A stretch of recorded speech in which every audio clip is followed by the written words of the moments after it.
Excellent stuff, Kev. Yeah, I actually saw him out yesterday, and I spotted the name and thought that has to be an Englishman with a name like that, and certainly you just proved it. And I tell you, it's great to talk to them, and it's great to have guys who, hold Goodwood to be up there, but they're still showing up at this very new event. I mean, let's face it, I know the comparisons are being made, and we've even got, an homage again to Goodwood with the picket fences and so on. But Goodwood is Goodwood, and this is a brand new and unique American event. And yes, there are touches of Goodwood here, and we're very proud to, if you like, imitate is absolutely a way of telling you that you've got it right. And Lord March and his group have done a phenomenal job over the years to make Goodwood what it is. And I know literally most of the people here have probably at one time either taken part in Goodwood or have been part of the Goodwood Festival, historic festival. So we have a display on track now, and this is Gara Motorsports from California. They've got several distribution places where they literally deal and sell in some of the finest supercars pretty much ever known to man, from McLaren, from Bentley, you name it. And they're just putting on a display here.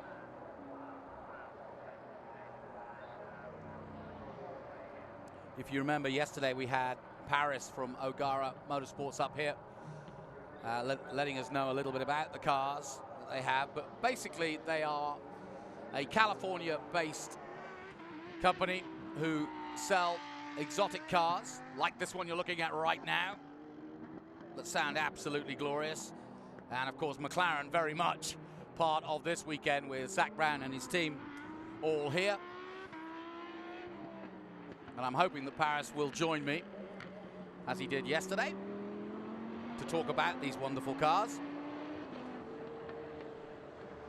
But let's just listen for a second to that beautiful sounding McLaren. And as I speak, as if by magic, it's as though we prepared him. Good morning. Good morning. How are you, sir? Paris, welcome. I'm good. I'm good. How are you? What's going on? Not much, you know. It's a less foggy morning, which is great. Which means the cars are out on track. I was just badly explaining. No, but I was just kind of giving people an idea of what you are about. Basically based here in California. Have you got anywhere? Are you outside of California as well?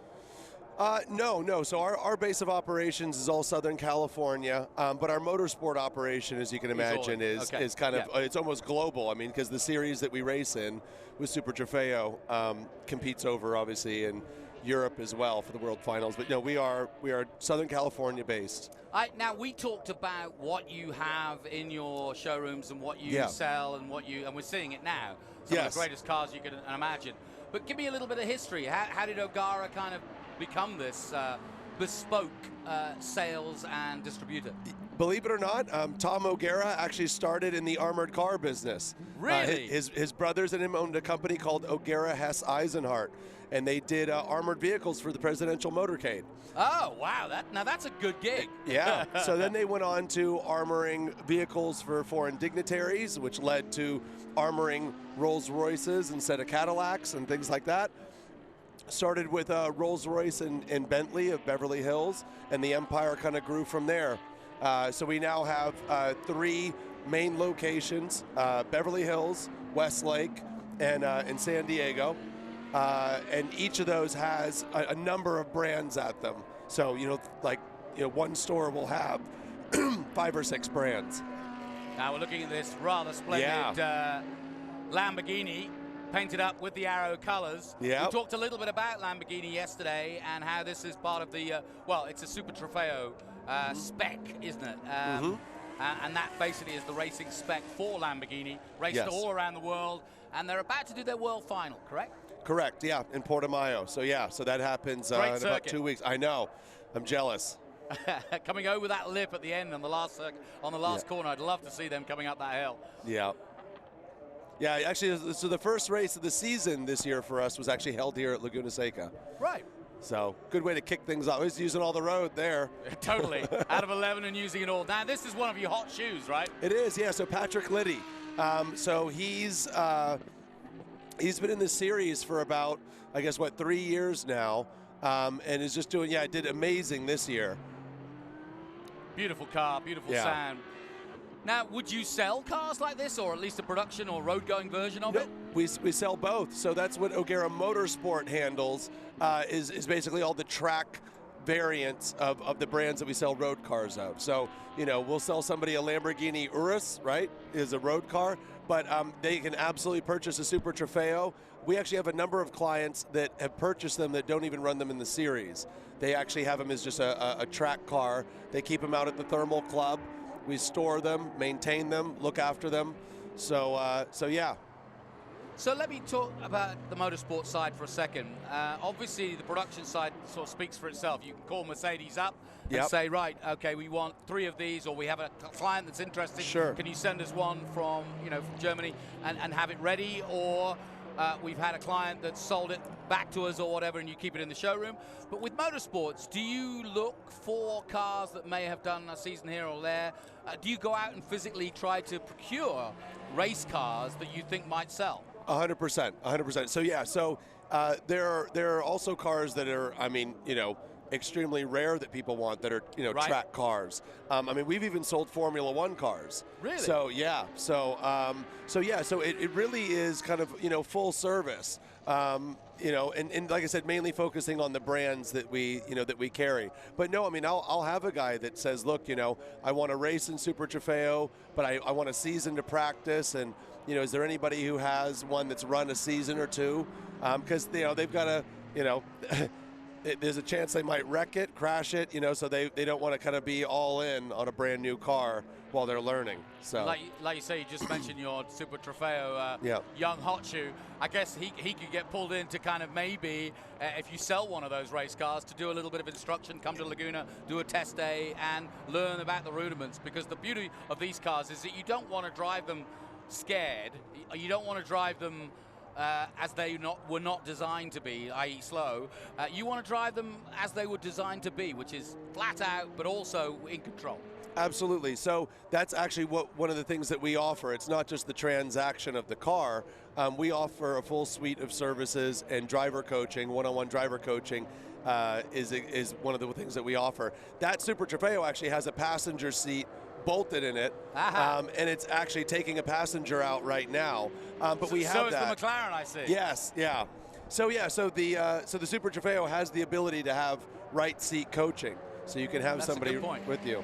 So. Yeah, and I've done that too. And I went to a race school where that was an opportunity where you could actually sit with the coach, and you wired up, and you were able to tell you where to brake, when to get on the gas, and when you're doing it almost on autopilot, you do get a sense of learning, and you lose that fear factor of messing it up. Absolutely. Because the guy's telling you, look, this is what the car will do. Yep. It can do more than you're ready to do. That's right. Yeah.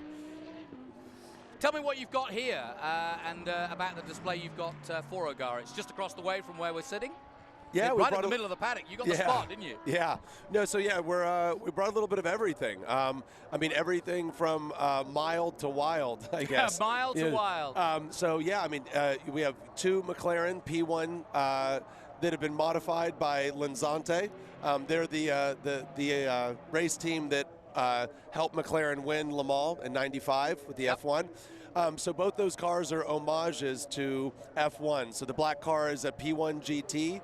That's an homage to the Sultan of Brunei's car. Yep. And then he was like one of the early buyers of the McLaren F1, wasn't he? Yeah, quite the collection of them.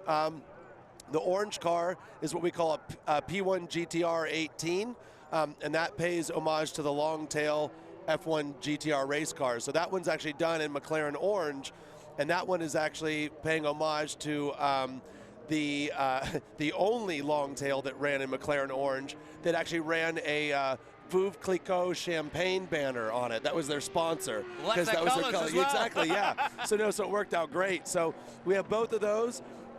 I have a 2011 Marussia F1 car that's been... Oh, that's what that is, the silver. Yeah. Silver and black, that's what it is. So that car has been gone through by the guys at TDF Engineering, and what that essentially is a real Formula One car that's had the drivetrain redone so you can have one guy run it instead of a small army. That's a great idea, because one of the things, I was explaining this yesterday, you know, with McLaren here. Yeah. It's all very well wanting to experience a Formula One car. Yeah. But, you know, that original Marussia would have needed 6 guys to start it. Oh, yeah, yeah. So it's all very well wanting to try it out, but if you can, that's a great idea. So effectively, you've now geared it and redone the drive shaft so that, I wouldn't say you can turn the key, but it's not far off, right? It's pretty damn close. It's a push-button start. That's wild. So, yeah. But, yeah, it has 650 horsepower, and it has the same running cost as the Super Trofeo. What year do you know what year that ran? 2011. Okay. Yeah. So yeah, I'm trying to think who was the Marussia back in 2011. It's before. Yeah, it's I'm probably trying to before. think. It might have been somebody like Karun Chandok, somebody yes. like that. Yeah. Yep. Is our boy coming in? I think he is. Yes, he's coming through the 44. And obviously a good relationship with Arrow that are part of McLaren as well. Yes. And that's where the painting colours, and Roger Dubuis as well. But it's got it's a Lamborghini with McLaren colours. Yeah. Which doesn't look too bad, ironically. No, it looks absolutely splendid.